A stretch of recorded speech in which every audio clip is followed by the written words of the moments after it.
Good morning class. Now we are starting a new topic, F block elements. Now इससे पहले हमने D block elements पढ़े थे. D block elements में हमने काफी चीजें पढ़ी, जैसे D block elements क्या होते हैं, D block elements को transition elements क्यों कहा जाता है, F block elements भी transition elements के ही कहते हैं, बाय प्रोडक्ट है, या ऐसा कह सकते हैं कि F block elements भी mostly transition elements है, apart those जिनमें F block पूरी तरीके से भरा हुआ नहीं होगा, जैसे कि हमारा ZN और CD में D block भरा हुआ था, इसलिए वो D block elements थे लेकिन ट्रांजिशन एलिमेंट नहीं थे. ऐसे ही F block elements में भी कुछ एलिमेंट्स ऐसे होंगे जो ट्रांजिशन एलिमेंट की कैटेगरी को फुलफिल नहीं कर पाएंगे, लेकिन मोस्टली एलिमेंट्स क्या होंगे, ट्रांजिशन एलिमेंट. तो लेट्स स्टार्ट. सबसे पहली चीज इलेक्ट्रॉनिक कॉन्फ़िगरेशन की बात करते हैं. तो F block एलिमेंट्स आपके पीरियोडिक टेबल में सबसे नीचे स्थान पाते हैं. पीरियोडिक टेबल में इन्हें इसलिए जगह नहीं मिल पाई क्योंकि उनको अगर फिट किया जाता तो इनकी प्रॉपर्टी के अकॉर्डिंग पीरियोडिक टेबल बहुत ज़्यादा लेंथी हो जाता है, जिसको स्टडी करना थोड़ा कंफ्यूजन हो जाता. तो साइंटिस्टों ने उसके लिए क्या करा, एक शॉर्टकट निकाला कि उसे सेपरेट करा. तो F block एलिमेंट्स को दो पार्ट्स में डिवाइड किया गया है, एक है 4F सीरीज और एक है 5F सीरीज. 4F सीरीज का पहला एलिमेंट है जो कि जिसका नाम है लैंथेनम. इसके नाम पे 4F सीरीज का दूसरा नाम रखा गया है लैंथेनॉइड सीरीज. और सारे एलिमेंट्स को कलेक्टिवली कहा जाता है लैंथेनाइड एलिमेंट्स. ऐसे 5 सीरीज का पहला एलिमेंट है एक्टिनियम. इसके कारण इस सीरीज का नाम रख दिया गया एक्टिनाइड सीरीज. Actinoid series. तो पहली है 4F सीरीज या लैंथेनाइड सीरीज और सेकंड वन इज वो 5F सीरीज या एक्टिनाइड सीरीज. तो shall we start with lanthanide series. हम बात करते हैं लैंथेनाइड सीरीज की. लैंथेनाइड सीरीज में सबसे पहले इलेक्ट्रॉन कॉन्फ़िगरेशन शुरू करते हैं.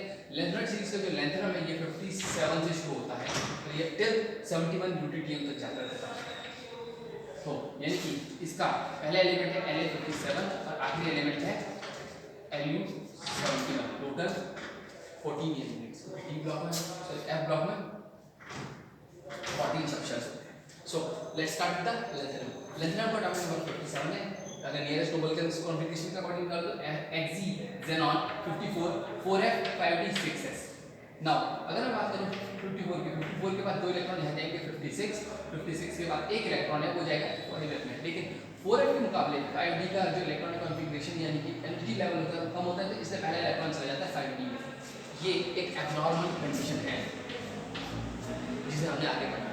नाउ उसके बाद सीरियम 58 xenon 54 फिर 6th है, इसमें 2 की सबसे लोएस्ट शेल वो है. फिर उसके बाद 5D में हम जाएंगे वहाँ पे, अब 4F में जाएंगे. अब 5D का रोल खत्म हो चुका है. जितना भी आगे चलेंगे अब आपका 5D का रोल ऑलमोस्ट खत्म हो चुका है. तो 54 + 2 56 और 460. Is that clear? ऐसे आगे हम बढ़ते चले जाएंगे. गैडोलिनियम पे आते हैं 54 और 2 कितना हो गया 56 के बाद 64 57 58 59 60 61 62 63 64. तो टोटल हो गए 8. इससे पहले जो यूरोपियन था उसका था Xg 54 4F 5D 6S2 4F 7. इसका होगा 4F 8. ठीक है ना. लेकिन प्रॉब्लम क्या है, 4F 7 में F subshell exactly half fill होने की वजह से फिर से स्टेबिलिटी शो करता है. तो यहाँ से 4F 7 के बाद जो 4F 8 बनना था वो 4F 8 नहीं बनता. 4F 7 तो 4F 7 रहने की कोशिश करता है. वो आने वाला इलेक्ट्रॉन फिर 5D में फिट हो जाता है. इसके बाद इसका भी एब्नॉर्मल इलेक्ट्रॉनिक कॉन्फ़िगरेशन है. इसके बाद आते हैं हम किसमें, लास्ट के दो एलिमेंट्स में, यानी कि यट्टरबियम का 70 होता है 54 और 2 58 और 58 और कितना हो गया, यट्टरबियम का हो गया 58, सॉरी इसका 70 था ना, 54 और 2 56 और 14 70. ठीक है. नाउ नेक्स्ट इज ल्यूटियम का 54 के बाद 56 और 14. तो यहाँ पे 15 हो जाना चाहिए, लेकिन यहाँ पे 14 ही रहता है, ये हो जाता है 51. तो इस तरह से 71 तक 14 और 51 चलता है. तो ल्यूटियम कई लोग पढ़ते हैं ल्यूटियम को D ब्लॉक एलिमेंट और लैंथेनम को भी D ब्लॉक एलिमेंट, लेकिन ये जो इलेक्ट्रॉन है ये लगातार इन दोनों के बीच में क्या करता रहता है, स्पिन करता रहता है, जिसके कारण लैंथेनम को D ब्लॉक एलिमेंट भी कंसीडर किया जाता है, F ब्लॉक एलिमेंट भी कंसीडर किया जाता है. एक एज अ ट्रांजिशन है, ट्रांजिशन इसीलिए वर्ड यूज किया गया है. तो इलेक्ट्रॉनिक कॉन्फ़िगरेशन 3 जनों की खराब हो गई है.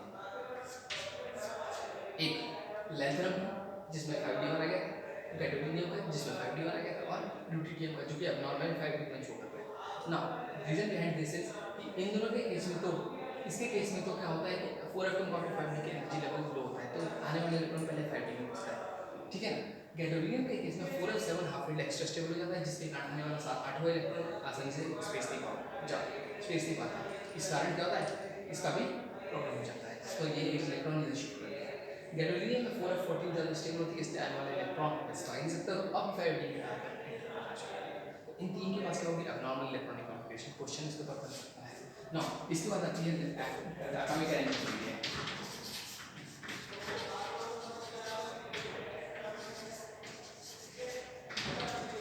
अगर बात करो एटॉमिक एनर्जी की, तो लेंथ से नीचे को चलते हुए लगातार एटॉमिक साइज गिरता है।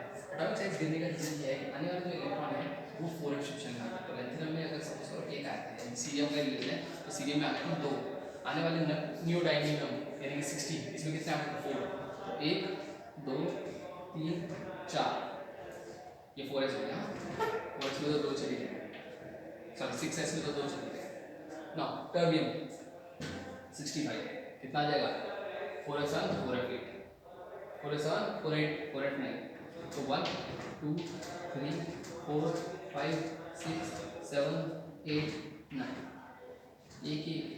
अब रीजन ये होता है कि आने वाला इलेक्ट्रॉन अंदर वाले सबशेल में आता है, अंदर वाले सबशेल में आने के कारण क्या होता है, इलेक्ट्रॉन को आसानी से ये खींच लेता है, न्यूक्लियर से इलेक्ट्रॉन को आसानी से खींच लेता है न्यूक्लियर चार्ज, तो इसका साइज भी कॉन्ट्रैक्ट होता है। साइज कॉन्ट्रैक्ट होने के बाद कुछ टाइम के बाद जो डी ब्लॉक एलिमेंट्स है उसमें स्क्रीनिंग इफेक्ट लग रहा था, यानी अंदर वाले इलेक्ट्रॉन वाले को बचा था, लेकिन 4f सबशेल काफ़ी बड़ा होता है, उसमें 14 इलेक्ट्रॉन आ सकते हैं, दैट मीन उसका साइज काफ़ी बड़ा होगा। उसका साइज बड़ा होने की वजह से उसके पास भी स्पेस बहुत ज़्यादा होता है, तो आने वाला जो इलेक्ट्रॉन है बाहर के वो आसानी से क्या होता है, रास्ते में नहीं आता, स्पेस बचा रहता है, जिसके कारण इसमें स्क्रीनिंग इफेक्ट बहुत वीक होता है। स्क्रीनिंग इफेक्ट या शील्डिंग इफेक्ट इसका बहुत वीक होता है, वीक होने के कारण ये आसानी से साइज को इंक्रीज नहीं कर पाता, तो आने वाले जो इलेक्ट्रॉन्स हैं वो लगातार क्या होते जाते हैं, साइज को घटाते चले जाते हैं। Is that clear. Now next question is कौन सी करते हैं, लेंथेनाइड कॉन्ट्रैक्शन।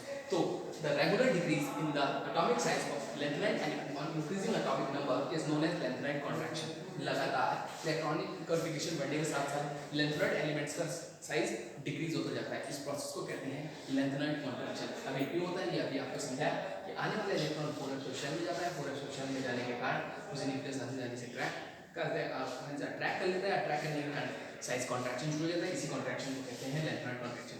इसे स्पेशलाइज नाम इसलिए दिया गया है क्योंकि ये कॉन्ट्रैक्शन बाकी नॉर्मल एटॉमिक साइज में लेफ्ट राइट जाने पर डिक्रीमेंट के मुताबिक ज़्यादा शार्प होता है, शार्प होने के कारण इसको स्पेशलाइज नेम दे दिया गया। अब इसका अंदर कॉन्सिक्वेंसेस, इसका पहला कॉन्सिक्वेंसेस आता है कि हमारे जो डी ब्लॉक और कहते हैं एफ ब्लॉक है, जो एलिमेंट्स हैं, इन सब एलिमेंट्स का आपस में सेपरेशन बहुत मुश्किल हो जाता है।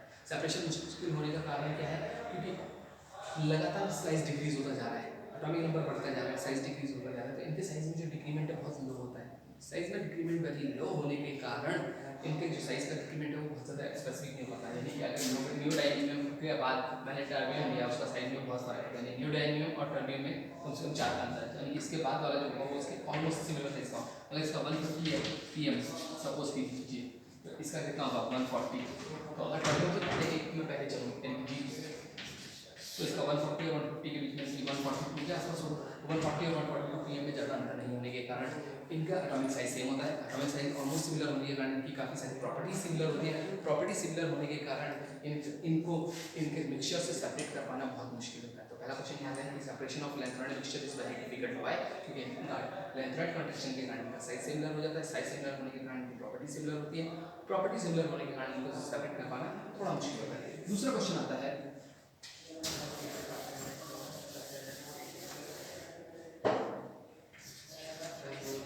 NaOH का flow price is more basic than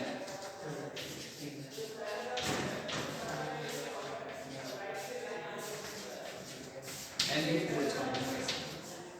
lanthanum hydroxide के मुकाबले न्यूक्लियम हाइड्रोक्साइड ज़्यादा बेसिक है, क्यों, लेंथेनम और न्यूक्लियम का जाकर साइज डिक्रीज होता है, लेकिन लेंथेनम का साइज बड़ा होगा, न्यूक्लियम का साइज छोटा होगा। साइज बड़ा होगा तो OH का बीच का डिस्टेंस भी लंबा होगा, साइज छोटा होगा तो OH का डिस्टेंस भी कम होगा। डिस्टेंस कम होने की वजह से बॉन्ड स्ट्रेंथ घटेगी, सॉरी डिस्टेंस लंबा होने की वजह से बॉन्ड स्ट्रेंथ घटेगी, बॉन्ड स्ट्रेंथ घटने से OH का निकलना ईजी हो जाएगा, OH का निकलना ईजी का मतलब है बेसिक स्ट्रेंथ बढ़ जाएगी। Is that clear? Thank you.